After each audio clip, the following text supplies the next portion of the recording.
Good evening. Welcome to California Today. I'm David Zhang. Here is a preview of some of today's top stories. Glendale Unified School District has again become the stage for protesters over LGBTQ issues. One man was arrested at the most recent clash.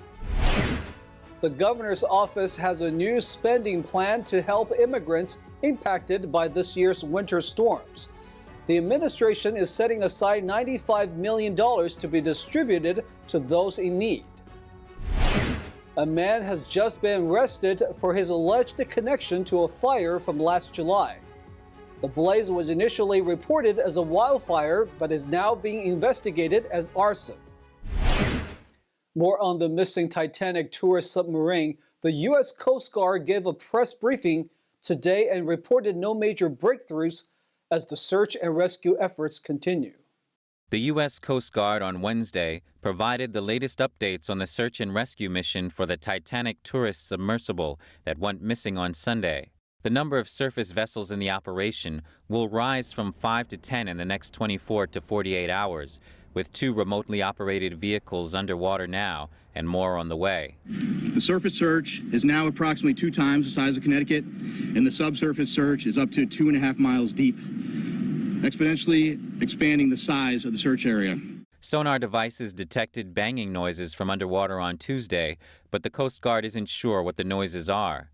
According to a government memo, the banging came every 30 minutes at first, and then again 4 hours later. The good news is, what I can tell you is we're searching in the area where the noises were detected, and we'll continue to do so. And we hope that when we're able to get additional ROVs, which will be there in the morning, the intent will be to continue to search in those areas where the noises were detected, and if they're continuing to be detected, and then put additional ROVs down in the last known position where the search was originally taking place. The Coast Guard assured reporters that it's still in the middle of search and rescue, and it's important to remain hopeful. Thursday morning will be a key deadline for finding the submarine because the vessel's life support is expected to run out by then. The submersible, known as the Titan, was carrying 5 people, including the CEO of the operating company, Ocean Gate Expeditions. The mothership lost contact with the sub about an hour and 45 minutes into its dive on Sunday. Reporting by Allison Lee, NTD News.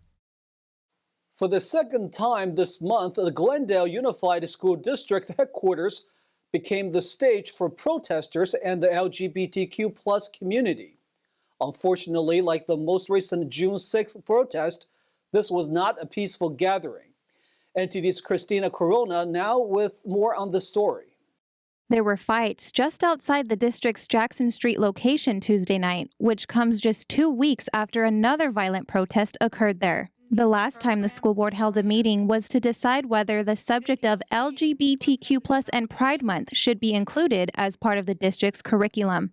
At least one person was arrested during this rally, where hundreds of pro- and anti-LGBTQ+ protesters came to voice their opinions on this hot-button issue. Many parents feel the school should not be the ones to educate their kids on the belief of gender ideology. On Twitter, one person was quoted as saying, "If we allow this indoctrination to happen, we're going to have a future of brainwashed children instead of having a future of smart, educated, intelligent people who can make our country stronger again." Although the school board meeting did not have anything related to LGBTQ+ studies on its agenda Tuesday night, the city was nonetheless well prepared with police in riot gear to help keep protesters and activists in line to avoid any conflict from occurring. An officer with the Glendale Police Department stated, "Our duty is to safeguard and defend the constitutional rights of every community member, including creating an environment that enables everyone to exercise their First Amendment rights safely and securely." The Glendale Unified School District said in a statement, "We are committed to providing a safe, inclusive environment where every child can learn and thrive." Christina Corona, NTD News, Glendale. Some people across the state are still feeling the impact of this year's winter storms. But Governor Gavin Newsom's administration has a $95 million spending plan to help the immigrants affected by the storms. Here's the story. Governor Gavin Newsom's administration announced this month a plan to spend $95 million to help the immigrants affected by California's winter storms. Most of them are illegal immigrants and can't qualify for federal unemployment assistance. So, according to the Department of Social Services, several regional nonprofit organizations will dispense the state funds. The program will remain available through May 31st, 2024, or until all funds are spent. Qualifying adults will receive $1,500, and children under 18 will receive $500, with a maximum of $4,500 per household. Susan True, CEO of the Community Foundation Santa Cruz County, told the Epic Times that in Santa Cruz County, the storms especially impacted seniors living in low-income housing, people in the mountains, and many field workers who are illegal immigrants. True said, quote, "Philanthropy stepped in and really filled the time gap, but it's so small compared to what's needed." The one-time assistance will be provided on a first-come, first-served basis. Applicants will be interviewed in person by the nonprofits and, if approved, will be given a preloaded debit card or check. House Speaker Kevin McCarthy recently threatened to block funding for a visa waiver program for Chile. This comes as the congressman says Southern California has seen an increase in organized theft, with the most suspects having ties to Chile. House Speaker Kevin McCarthy recently said he will not hesitate to block funding for a visa waiver program for people coming from Chile. This visa program is known as the Electronic System for Travel Authorization, or ESTA program. McCarthy told reporters at a press conference on June 16th that Chile won't let the United States do criminal background checks on Chilean nationals entering the country on the visa waivers. So we have these unusual circumstances that are happening when it comes to residential and business crime. That it seems that it's been tied to those who are coming from Chile, an organized situation of a crime syndicate that is ravaging Southern California. McCarthy says that because Chilean nationals entering the U.S. via ESTA are not being screened, highly talented criminals are able to take advantage of the program. They're sophisticated. They don't come and break in the front door. They put cell phone jamming, knock off your Wi-Fi so your home security doesn't work. They enter on the second story, normally coming after a golf course home. Some criminals have even worn camouflage suits to blend into vegetation better as they wait for targets. In the same press conference, Orange County DA Todd Spitzer talked about an unclassified document by DHS that shows the FBI has recorded an uptick in crime committed by Chileans since 2019. We learned today that 3,000 individuals have been referred to ICE for deportation just in January of 2022 alone. Now, according to Representative Michelle Steele, efforts have already been made to remove Chile from the travel program, though unsuccessful. To date, DHS has not approved the FBI's application to remove Chile from the program. As a result, criminals have been able to legally enter our country without any resistance. Congress members in attendance encouraged the Biden administration to consider excluding Chile from ESTA. McCarthy added, quote, "If it's not fixed by next week, we will put it into our bill and let Congress decide on whether to block funding for the ESTA program." Last July, a massive fire named the Oak Fire destroyed hundreds of homes and burned thousands of acres in California. It was originally reported by some to be a wildfire, but authorities now just announced that a suspect is being arrested and is facing arson charges in connection to the fire. Cal Fire announced the arrest of Edward Wackerman of Mariposa for allegedly deliberately starting last year's Oak Fire that ravaged California's Yosemite National Park area. This fire has become the most devastating fire in Mariposa's history. The fire destroyed 127 homes and 66 outbuildings over an area of more than 19,000 acres. a series of 3 separate fires were intentionally set in the Carsons Road area of Mariposa County. On July 22nd, 2022, a 4th fire was set in the same area in the dry forest brush of Carsons Road. This fire became known as the Oak Fire.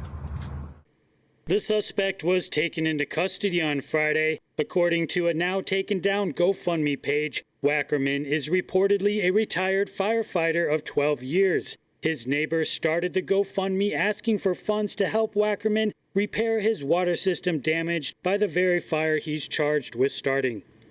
The Mariposa County District Attorney has zero tolerance for any person who intentionally or recklessly causes a fire and will vigorously prosecute them. Wackerman is facing multiple felony charges, which include aggravated arson, arson that causes great bodily injury, and arson causing damage or destruction of inhabited structures. He faces a maximum sentence of life in prison. An alleged motive has not been publicly released yet by authorities. Jason Blair, Entity News, California. We're going to take a short break now, but here's a look at what we have for you when we come back. Nearly 1/3 of the country's homeless population are in California. These new numbers come as a presidential candidate DeSantis visited and criticized San Francisco, a city now often known for its homeless crisis. Google is facing a new lawsuit. A newspaper chain alleges that the tech giant's online advertising has become a monopoly. Those stories and more coming up on California Today.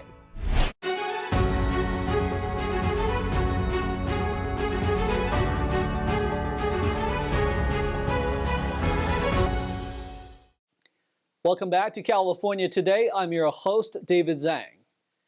California is home to nearly 1/3 of the nation's homeless population, a study indicating the cost of housing was a driver. Meanwhile, Florida Governor Ron DeSantis visited San Francisco and criticized its leadership in a minute-long video. NTD's David Lam reports. Recently, the University of California, San Francisco released its findings on homelessness, indicating that 171,000 people experience homelessness on a daily basis in California. UCSF's study stated, quote, while 12% of the overall United States population lives in California, 30% of the nation's homeless population and half the nation's unsheltered population, those living outside in vehicles or in places not meant for human habitation, reside here. For most of the participants, cost of housing was unsustainable, where their median monthly household income was $960 6 months prior to being homeless. 2/3 reported current mental health symptoms, and more than 1/3 experienced physical or sexual violence during this episode of homelessness. The study also provided policy recommendations around improving affordable housing, prevention and behavioral health services, as well as employment support. Meanwhile, on Tuesday, 2024 Republican presidential candidate Ron DeSantis made a stop in the city of San Francisco for his campaign tour. He took a moment to criticize the city's, quote, leftist policies. We're here in the once great city of San Francisco. We came in here and we saw people defecating on the street. We saw people using heroin. We saw people smoking crack cocaine. And you look around, the city is not vibrant anymore. And just a day later, on Wednesday, SF Mayor London Breed announced SFPD's efforts in disrupting open-air drug markets. She said on Twitter, this year alone, SFPD has made 390 arrests for drug sales in the Tenderloin and Soma and seized 61 kilos of fentanyl, enough for 30 million lethal doses of the deadly drug. Now, in May, SF Mayor London Breed proposed a $14.6 billion annual budget for the next 2 years to focus on behavioral health, homelessness, and public safety. This is expected to be voted on by August 1st. In Santa Clara, California, David Lam, NTD News. Speaking of San Francisco, people, businesses, and actors gradually leave the state one at a time. A former Levi's executive says she left San Francisco and the state because she does not feel she can voice her opinion or question policies without getting ostracized. More and more people are moving out of California, most of the time for common reasons. Jennifer Say, Levi's former brand president and a longtime San Francisco resident, explains to California Insider's CMAC Karami what caused her to leave California. Certainly the city has always been known for its progressive politics, but I liked that. I lived there until 2021. In California, over 30 years. It's become a place of such aggressive conformity. And if you don't uphold whatever the most far left narrative is, if you dare to ask any questions, you will be smeared and vilified and pushed out of your job. And this is not the place I fell in love with. Say moved to San Francisco from Southern California in 1992 and loved it because there was diversity and it felt like home. But recently, its policies have driven her and many businesses out of the city. It's an ideological conformity in San Francisco. You have a small, very vocal minority of ideological left-wing activists. I think it's a very small minority. And no one is pure enough, no one is good enough. And it cows the other citizens into silence, because I actually believe most of the people there think a lot of it is crazy and nonsense. One example is the policies around the homeless and drug addicts. She says since she moved to the city, there have always been more homeless people, but it's very different now with the open-air drug markets on the streets.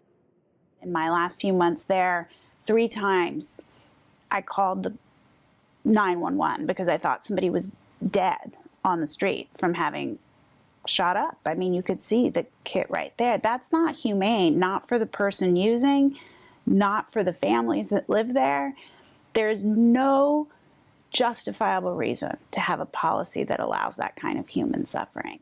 Say says if anyone wants to express a different perspective, she feels like her voice doesn't matter because city leaders will do what they plan to anyway. They have given people drugs and provided a safe space to use instead of helping people get off of drugs. She describes the city to be apocalyptic.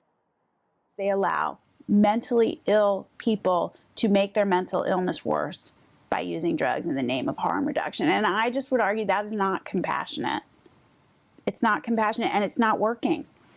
Because, you know, what I described in 1992 versus what it became by 2021 when I left, I mean, it doesn't feel like a civilized country or city to see this much human suffering on the streets in what has to be one of the wealthiest cities in the country.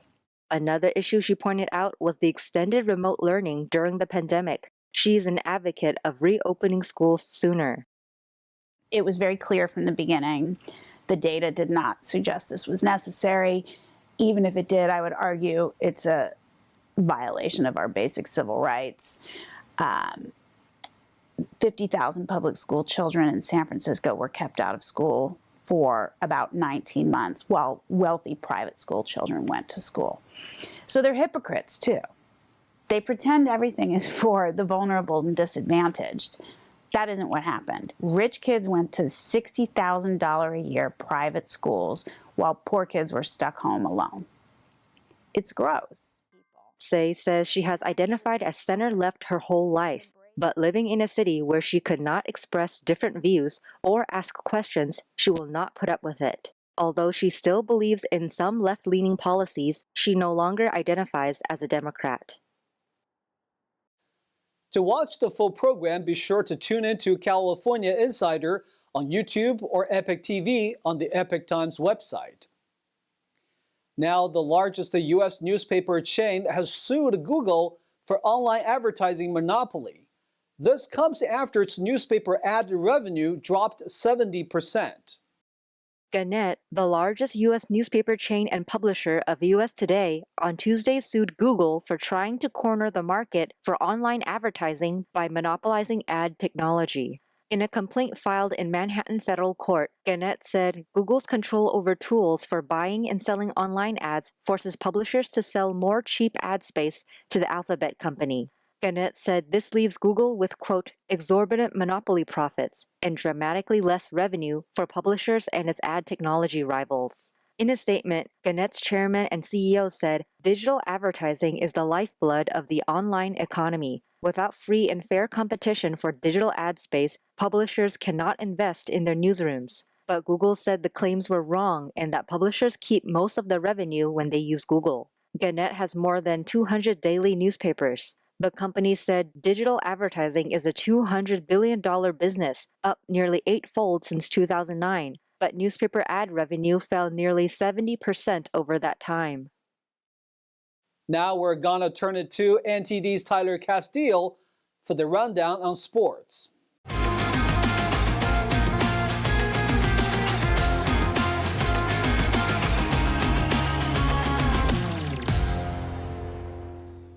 Let's dive into the sports roundup for today. I'm Tyler Castillo. San Jose Sharks goaltender James Reimer is set to hit free agency this offseason. The announcement was confirmed by Reimer's agent Ray Petka. During the regular season, it was revealed the Sharks attempted to trade Reimer to a contending team, but no offer was solidified, which led to Reimer feeling underwhelmed with the attempt to be on a contending team. James Reimer finished the season with an abysmal 12, 21, and 8 record and a 3.48 goals against average and a save percentage of .890 on a struggling San Jose team. The Anaheim Ducks have announced that the Western National Property Management is the first partner to have their logo featured on the Ducks home jerseys. The team announced that each jersey purchased through the Ducks team store will donate $10 to local community cause, and with every home win, the Ducks organization will donate $1,500 to a local nonprofit. Josh Hader walked Jock Peterson on a full count with the bases loaded in the bottom of the 9th inning as the San Francisco Giants earned a walk-off victory for the second night in a row, beating the San Diego Padres on Tuesday. Hader came on with 2 on and 1 out in the 9th after Nick Martinez walked Luis Matos and gave up a single to Patrick Bailey. The Padres, who got a home run from Fernando Tatis Jr., lost for the 4th time in 6 games. Giants 4, Padres 3. The Los Angeles Dodgers scored 2 runs in the 8th inning to back 7 shutout innings by Clayton Kershaw as they beat the LA Angels in Anaheim, California. Kershaw and Angels starter Ray Detmers exited a scoreless game after 7 innings, leaving the outcome to be decided by the bullpens. Michael Busch's bat hop RBI single off Angels reliever Chris Davinsky in the 8th scored the first run. Will Smith added an RBI single later in the inning. Dodgers 2, Angels 0. And that is all for the sports roundup for today. I'm Tyler Castillo. Thanks, Tyler. That's all we've got for you tonight. We would like you to join us again on California Today every weekday at 8 p.m. Make sure to check out our broadcasts at ntd.com/California-today. You can also find all of our top latest clips there, ready to share with friends and family. Send us a message on Facebook, Twitter, Instagram, Gunjin World, or through our email, california.today@ntd.com. I'm David Zhang. Have a wonderful evening.